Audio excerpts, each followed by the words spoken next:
Bonjour à toutes et à tous, aujourd'hui on continue notre série des 100 finales à connaître. Maintenant, je vais me focaliser sur les finales de tour.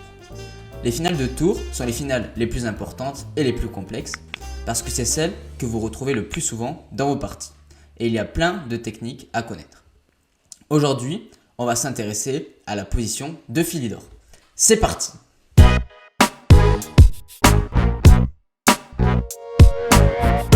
La position de Philidor est une position à connaître sur le bout des doigts si vous voulez sauver le demi-point avec les noirs.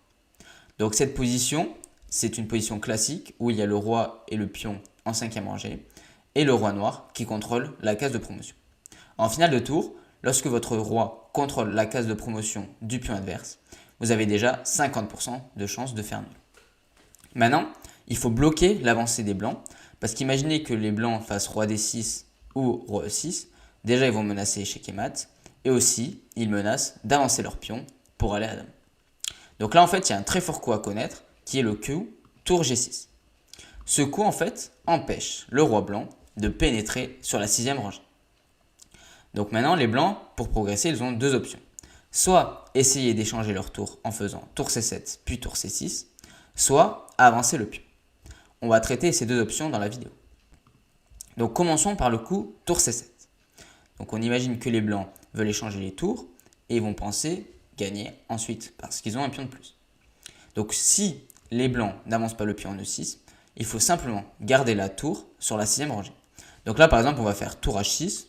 Vous pouvez très bien faire aussi le coup tour a6.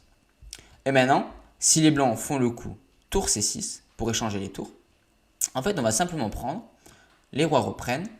Et je ne sais pas si vous avez tous regardé ma vidéo sur les rois pions contre rois. Donc je vous invite à aller regarder la vidéo sur l'opposition et sur les cases clés si ce n'est pas fait. Donc ici, les cases clés du pion sont ces trois cases. Donc il suffit de faire roi e7 pour contrôler les trois cases clés. Les blancs doivent faire roi d5, puisque sinon le roi noir allait venir en e6 et récupérer le pion. Et là, il vous suffit de prendre l'opposition et la finale est nulle. Donc si vous n'en êtes pas convaincu, je vous conseille de prendre un échiquier et de jouer la position avec les blancs et les noirs. Donc la deuxième méthode, c'est simplement de pousser le pion E. Comme ça on se dit, ok, on va amener le roi, après on va menacer mat et ça a l'air imparable. Donc si on fait le coup E6, à ce moment-là en fait, il faut amener la tour en première rangée pour faire des échecs verticaux et empêcher le roi de progresser. Donc là, tour G1. Donc dès que le pion atteint la sixième rangée, on met sa tour en première rangée pour faire des échecs verticaux. Donc le roi va venir en D6 par exemple pour soutenir le pion et là, les blancs menacent mat. Et maintenant, il vous suffit de faire tour D1 échec. Le roi va venir par exemple en C6, vous continuez, vous harcelez le roi blanc. Le roi va remonter, vous faites échec. Si le roi s'éloigne trop du pion, hop, ben là vous allez le gagner. Donc vous voyez en fait, le roi il ne peut pas s'éloigner du pion, il est obligé de rester.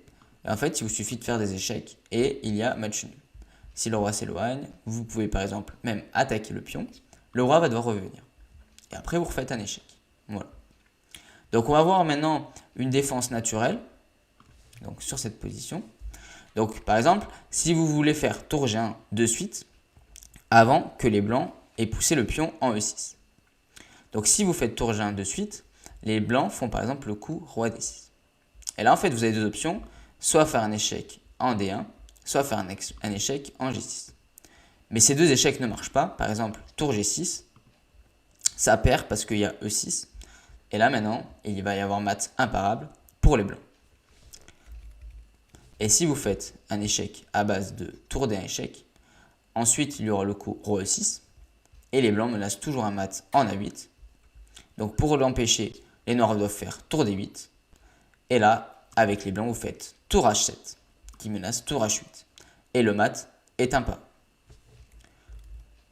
Si les noirs font roi F8 par exemple, vous faites simplement échec, le roi s'éloigne, et vous avancez avec le roi. Puis après, plus tard, vous allez avancer le pion et faire un pont avec tour D8, puis tour D7, pour après cacher le roi et pousser le pion à dame. Donc voilà, on a vu comment se défendre grâce à la défense de Philidor. Et aussi, on a vu comment gagner avec les blancs si les noirs agissait mal.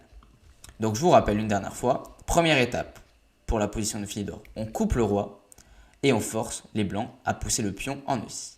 Dès que les blancs ont poussé le pion en E6, il vous suffit d'aller au bout de l'échiquier, donc sur la première rangée, pour faire des échecs verticaux et les blancs seront obligés d'accepter la nulle. La semaine prochaine, on étudiera le pont de Lucena. Donc c'est une position typique comme la position de Philidor qui permet aux blancs de gagner lorsque leur roi contrôle la case de promotion. N'hésitez pas à vous abonner et à liker la vidéo pour ne pas manquer les prochaines. On se retrouve la semaine prochaine pour une partie pédagogique et pour une finale. Salut!